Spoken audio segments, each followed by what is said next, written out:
I am here at home starting online learning and entering this new world for a lot of you, so I wanted to go ahead and demonstrate or record my demonstrations. For one is what I'm using right now to talk to you, and that's my iPhone. Right now my iPhone is up on a phone stand, and I have an extra phone stand that I've actually brought home that I'll go ahead and show you. See, it's pretty tall. It's called a gooseneck phone stand. I got it on Amazon. This one is the brand Tri-One or Tri-Own. And it's pretty cool because you're able to clip it onto something. So for me, this is how I use it. I'm confused because so many other people I've seen clip it like way above and do it this way, which I have not tried yet. And I'm seeing like everybody doing it. So that makes me question if I'm doing it wrong. But this is what works for me. So let me go ahead and show you. I clip it onto, so then I put my device up on the stand. I usually use my phone, but it's nice because the stand does work for iPads. Now that we have that set up, I want to talk about this right here. This is a lamp, obviously. But the cool part about it, it's not just any old lamp, it is a light ring lamp. I wasn't gonna get one, but then I saw this on Amazon when I was looking them up to see how much they were. They generally range about 20 bucks because the whole idea of light rings for people usually is so that you can stand in front of it and talk to it and talk to your phone while you feel beautiful because the amazing light. So I'm not using it for that reason, although kind of, except it's behind me. It should be in front of me. I should really have it in front of me right now. Oh well.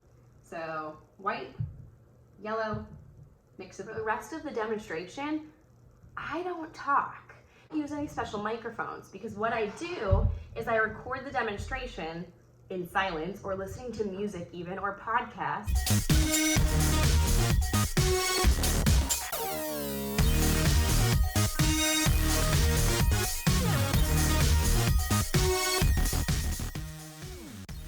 End is actually when I would include an intro if I wanted to record an intro. Sometimes I don't because I want them to create along with me and not have an expectation of what something's going to look like and maybe just explore and not have a final product to compare it to.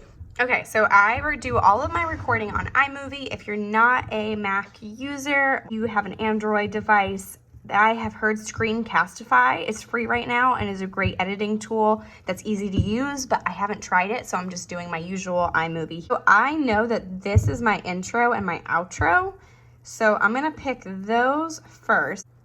Okay, so then I'm going to go ahead and go in between these two. Hit add, I'm gonna go to video. So I want to add my first demo, which was this one. So I'm gonna add that there. And what I'm gonna do to make it easier on myself too, after I add both of these, okay, that's all my clips, I believe. So I am quickly, right away, gonna take the volume off of the demo and I'm gonna make the speed ×2, the rabbit. And this way I can voice over and I don't have to worry about what I was actually doing or listening to at the time. I didn't have to worry about multitasking and working while I talk like I am now. So let's see, this is still my demo, so I'm gonna turn off the sound and speed it up. Okay, so after I do that, I now have all my clips. I see that my video is pretty long, so I'm gonna go through and take out things I don't need. So I start playing.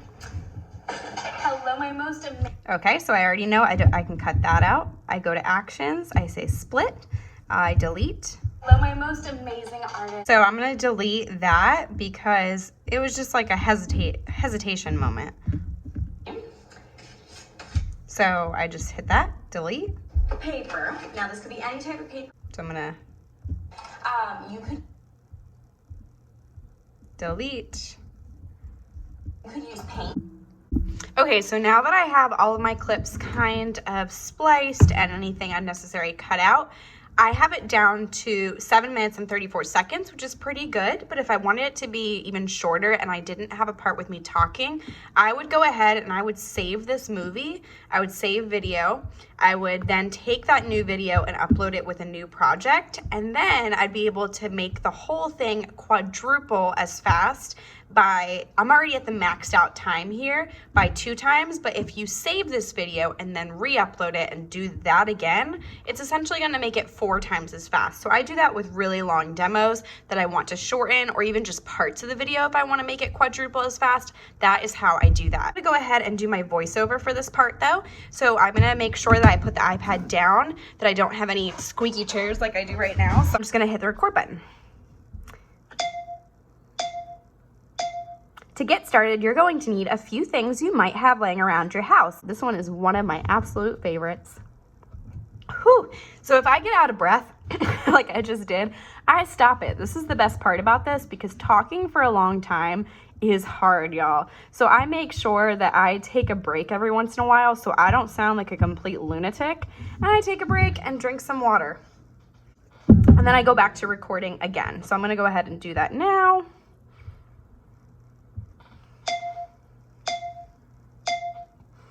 I'm experimenting with all different kinds of colors, Okay, so if I don't like something that I said, this is the cool part. I can hit that scissor button, split it. Because it is very important. Okay, so I'm gonna delete that. I don't like that. I hesitated. So now I'm gonna re-record this area.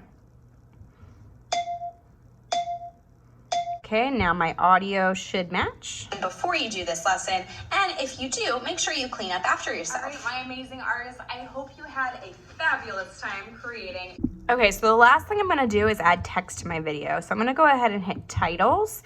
My favorite one to use, you could use any of these, but every video I do, I use the pop-up. And sometimes I put it in the middle, but otherwise you can go lower. That's usually preferred. I always like to caption the video so it's accessible to everybody. Here, every time it splits is when you'll be able to change the text, so make sure you split it if in an area you want different text. Okay, so for stuff like this, the volume is very loud. There's a big difference. So I might go here and go to the volume and turn myself down so I'm not 100%. So let's try that. It's like shaving cream. I want it to match. I don't want it to be too different. I want the sounds to match. All right, so if I was done editing the video, I would go done. I would go ahead and save this video. I'm gonna save it probably somewhere in between these. All right, so after it says it was exported to my photo library, I'm gonna go ahead to YouTube. All right, so now that I'm logged into YouTube, I'm gonna go ahead and click this little button here, allow access, okay. And I'm gonna go ahead and click that video. Hello, my most amazing artist. Hit next. I'm gonna give it a title. If I was giving any credit here, which a lot of the times I use ideas from other people, or maybe I'm including a part of my video that has been screen recorded on my iPhone from another artist. So sometimes I'll use the screen record feature, which is really great to upload other parts of videos without having to show them separately. I'll do it all in one by screen recording, but I have to have permission from that person and give them credit. So I go ahead and write that in the description. Here I'm just going to say, supply, do this as private. So you can either do unlisted, where if you're going to link it via another platform like Google Classroom or Canvas or something like that, if you don't want this to be public on YouTube, you could do unlisted. So that way, if you have the link and send it to somebody, they can watch it, but it's not just publicly out there. I do mine public unless it's something for only my students or I'm not ready for them to view yet. So in this case, I'm doing private because I don't want anybody else to watch it because I'm not ready to upload it yet. But you can also set your upload times to upload at certain days of the week. So you could record your videos all at once and then upload them. So I'm just gonna hit private for now. Otherwise I would usually do public, upload it, it'll upload on there, and then that'll be it. Here's my past videos as this one's processing.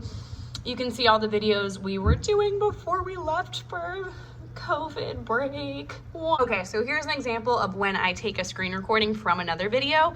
I eventually might get in trouble for this, and I really hope not, but that's why, see that lock? It's on private because I don't want to get in trouble. So if you do screen record another video and toss it in your video, what I would suggest doing is put it on unlisted so they only have to view it with the link, or private, because obviously I didn't make that, but I make sure to give them credit and made it private. So anyway, now I'm uploaded. Oh, there we are. Amazing artist. I miss you so much, but I am so excited. All right, hope that helped. Bye-bye.